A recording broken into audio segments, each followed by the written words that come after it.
some final remarks as far as our next plan and call for action. And we will also have a short speech from our fellow member. Go ahead. Greetings, everyone. I am Najee West, a second-year accounting scholar, and I stand as the treasurer for Student Statement Action for the FSU president. Alrighty, so right now we're trying to get the megaphone to work.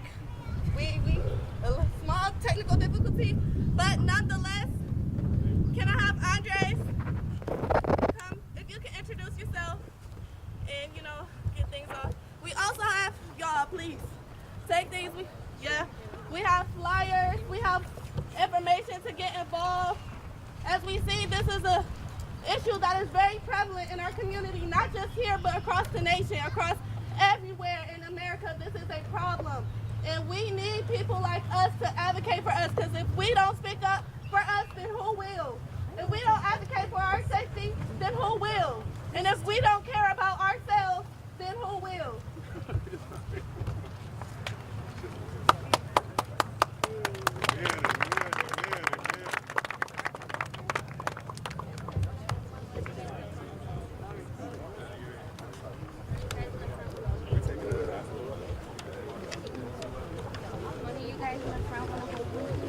Someone come up front and hold this long one. Someone want to be up front.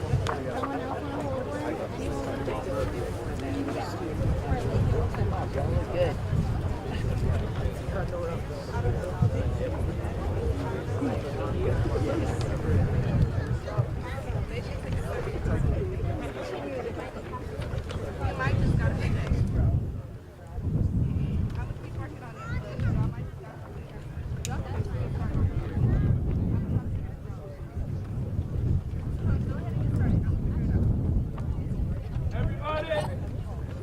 Trouble with the megaphone, so I'm going to need you all to tune in real quick. Our speaker is going to begin. Thank you all again for y'all presence. Please, listen up. The floor is yours. Good afternoon, everyone. Thank you so much for coming today. I know many of you attend Florida State University, attend Florida FSU, are here to show general support for what transpired yesterday. My name is Andres Perez. I am the Student Statement Action Chapter President at Florida State University. We are gathered here to honor the victims and those affected by the tragedy that occurred yesterday.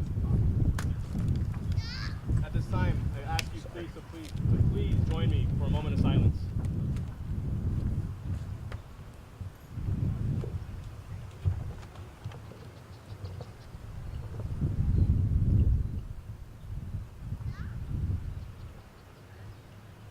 Thank you. Words cannot describe the rush of emotions I'm still processing. Just 24 hours ago, one of the most life-changing and horrifying events unfolded. Not just for myself, but for many others in our community. It was just a normal day. I woke up, I got ready for class. I was supposed to do a required reading for my major. Around 11:35 a.m., I was sitting in my classroom in the Bellamy building. Attendance was taken, and we started going over the assignment. But around 12:01 p.m., everything changed. An alarm sounded through the building. At first, I thought it was a fire alarm. But one of my classmates acted quickly, and suddenly the screen in front of our class flashed with a warning. Florida State University, active shooter threat, seek shelter immediately. Panic set in, the lights were turned off, the door was barricaded, we all hid in silence. My first instinct was to text my family. I messaged my girlfriend, my sister, my mom, and friends who I knew were on campus, to check on them, to make sure they were safe. I couldn't stop thinking about how close this was to me. The incident was unfolding right around the corner at the student union. I was afraid. I was deeply afraid that someone, for reasons we never fully understand, could put me and others in harm's way. Within 10 to 15 minutes, law enforcement arrived. They swept our building to make sure there were no active threats, Eventually, we were escorted checkpoint by checkpoint to another building and then to a safe location. There was so much confusion, misinformation. People were asking who was hurt, how many were hurt, who caused this, why did this happen? But once we got the all clear, I thought to myself, what can I do? What can we do?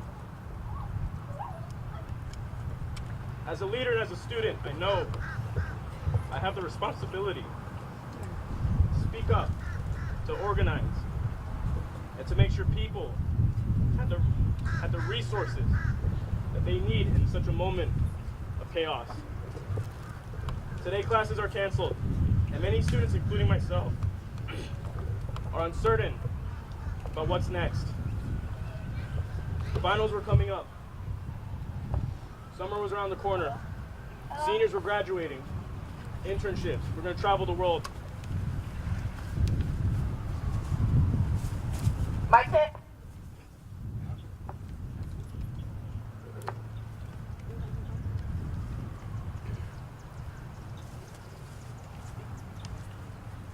We hold the mic for him.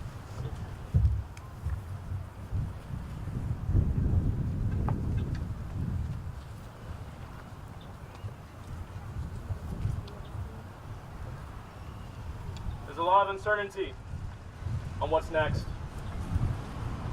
Fear remains amongst many of us, especially knowing this happened in a place we considered safe, where so many of us have shared experiences, led events, and created so many memories with each other. All I know is that we must come together. We must support one another, not just today, but moving forward.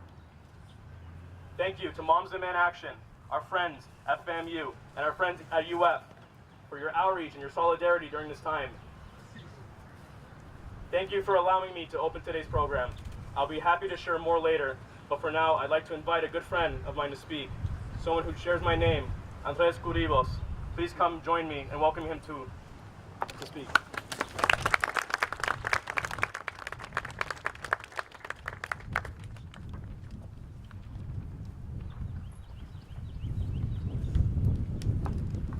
All right, can you folks hear me?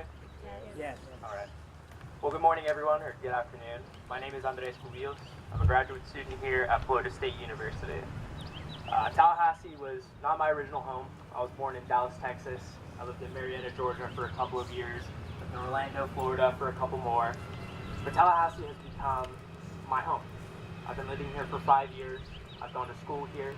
I've made some of the most incredible relationships of my life here. I've made a second family here. And I have a home here, even though I'm renting. But for many of us here, Tallahassee is that same home. It's our home away from home. It's the place where we come to meet our closest friends, to share laughter, to go to football games together. And yet for many of us today, and for many of us across the country, today is not going to be filled with joy and laughter, but with sadness, regret, and fear. Living in Florida for as long as I have, gun violence has not been well, it's always happened. I was in elementary school when Sandy Hook happened. Many of you were also in elementary school. In middle school, when I was in middle school, the Pulse nightclub shooting happened while I was living in Orlando. In high school, Marjorie Stoneman Douglas happened. And yesterday, my college campus, FSU, was a victim of yet another mass shooting. The threat of gun violence looms over all of us on a near constant basis. It is not right, it is not fair for us as students to be in the position that we are in today. Every year, it is the same story. A mass shooting on a college campus, in a mall, at an elementary school, in a parking lot, at a Walmart. Everywhere that we go, the threat of gun violence persists, and yet, so many of our legislators, our leaders, the people that we count on, continue to fail to protect our communities. Every year, it is the same slew of legislation, lowering the age to purchase a firearm, allowing people to bring guns onto our campuses, preventing communities from being able to make decisions about safe storage and how guns are treated in their own homes. It is this repeated failure that should not demoralize us, but should motivate us. You all are here today because you are part of a community that is hurting and a community that desires change. The only people in your life who can advocate for the issues that you believe in, for the community that you are a part of, and for the values that you hold is you. So while we are here today to recognize and appreciate and support the families of those who are affected by this shooting, I encourage you all today to ask yourself, what are you going to do now? Enough is enough. Thank you all for being here today. I'm going to pass it back to them today.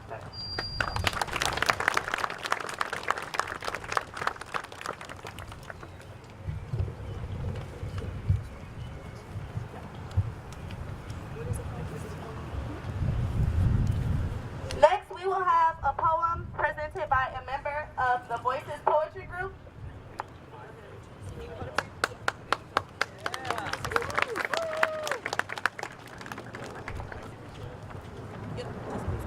Hi, my name is Kira Brown. I am a second year BS Pharmaceutical Science major, and I am poetically known as Pheromone. The title of my piece is called Desperation. The title of my piece is called Desperation. I remember when school taught us to look. I remember. Let's give her a clap.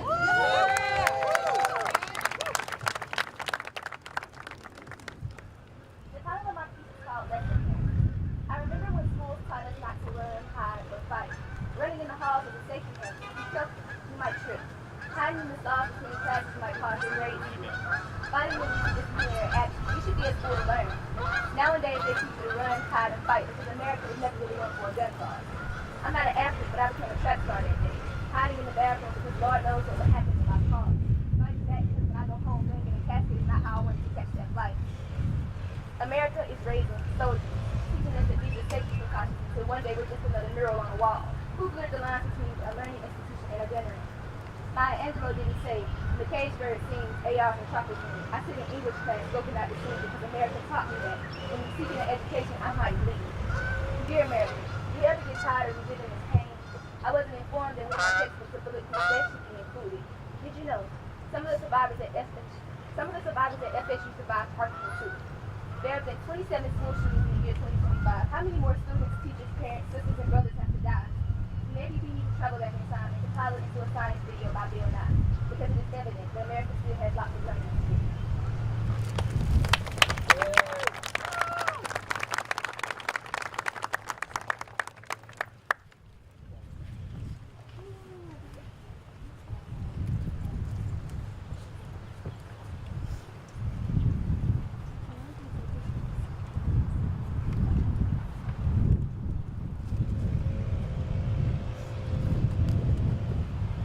Next, I have my own message that I would like to share with you all today.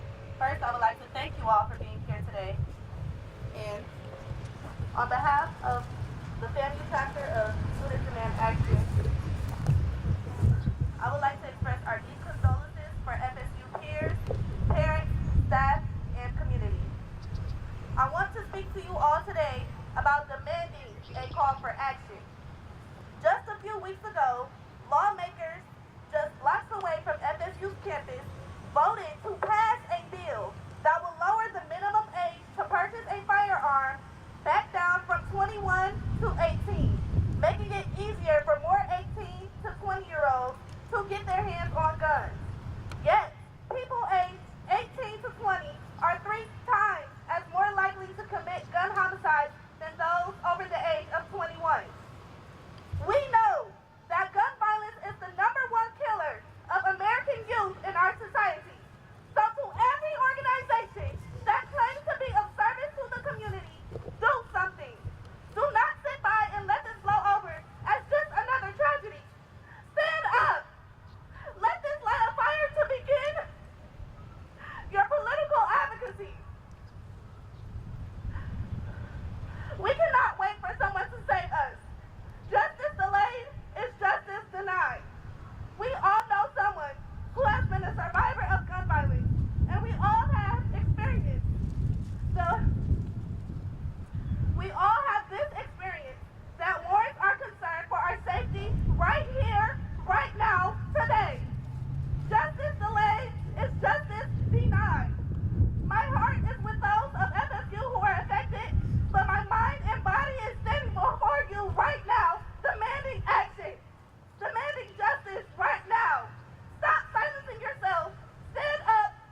grapevines, and watching students on TV flee from buildings with their hands over their heads. It was a strange and chilling juxtaposition to be in a space where lawmakers are actively trying to pass bills to lower the minimum age to purchase a firearm from 21 back to 18, when students just a few blocks away were experiencing the real-life ramifications of that irresponsibility. How infuriating that despite years of activism and outcry, we are not just at a standstill in our state, but we are rolling back any progress on gun violence protection and repealing key legislation to protect our citizens. And how dare the lawmakers that were sworn in to protect us and our communities send us thoughts and prayers while they continue to not just fail us, but actively work to harm us. Despite our shouting and actions and dedication to this cause, there is a clear disconnect between what is happening in our legislature and what is happening in our classrooms. It is up to us to bridge that gap, to call our lawmakers and force them to look, really look at what is happening and make them understand that they have the power to help us, to protect us, and to support us in our desire to simply attend school without being shot. Right now, there's a literal life or death need for every lawmaker at every level to fight for common sense gun laws. If not for us, their constituents, then their children and their grandchildren and their families. Because this tragedy demonstrates that gun violence is not limited to any specific community. It can happen to any person at any time, anywhere, or in any situation, especially when you live in a state that prioritizes a bullet over a body. I don't want to devalue the power of prayer. Prayer and hope are two of the most valuable tools that we can have as activists. But while prayer can be fuel to a fire, it cannot cause a spark. Prayers without action are words in vain. Hope without change is meaningless. And if these lawmakers truly stand behind these claims of sympathy, they will commit to undertaking efforts to protect us and prevent gun violence once and for all in our state. And as for us, our community, I mourn those lives lost, and I promise not to let their deaths be in vain. While this is not the first act of gun violence that has occurred on our campus, we must commit ourselves to making every effort in preventing future senseless deaths. We pray for every student, faculty member, family member, alumni, and all our community members affected by this tragedy. But we do not just pray. We act, we fight, we speak out, we advocate, and we continue to do everything in our power to protect our classrooms and communities. Please do not hesitate to seek support from your peers. This is a difficult and trying time for all students in Tallahassee, and please remember that you are not alone.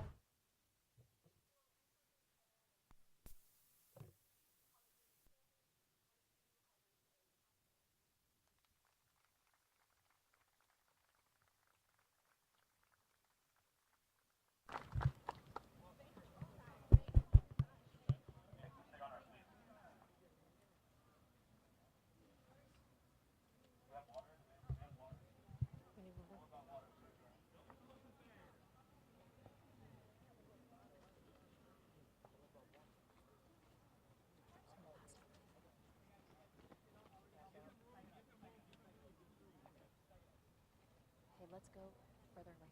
I don't want to.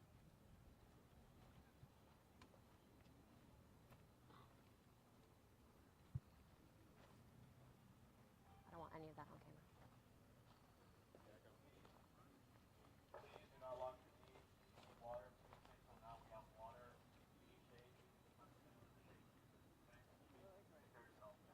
Right here.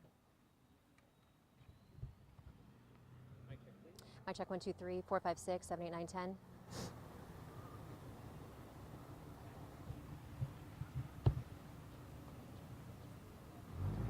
A little more this way, right? Which way do you want me to step out? That way. That way, okay. Mic check 1 2 3 4 5 6 7 8 9 10.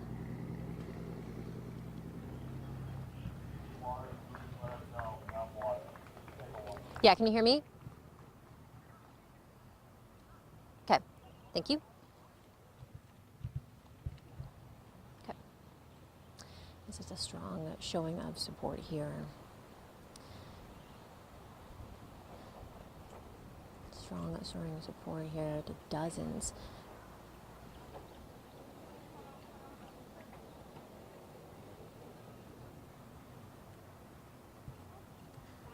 dozens of students and also just members of the community came out here, like 45 seconds.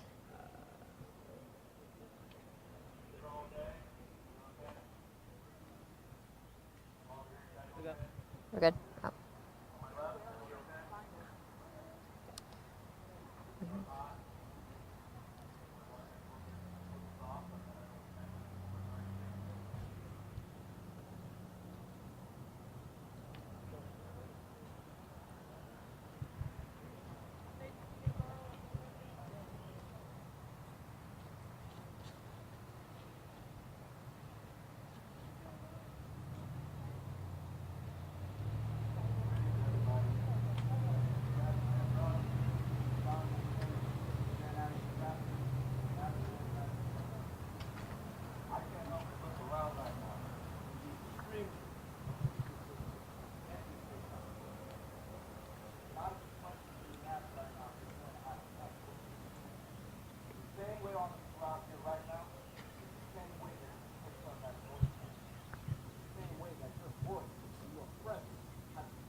Strong showing of support here at Cascades Park, here downtown Tallahassee. Dozens of students from both FSU and FAMU were out here. We're also seeing just members of the community showing up and stopping by to pay their respects, honor the victims and survivors of shootings, and also demand action. You take a look at this crowd, a lot of young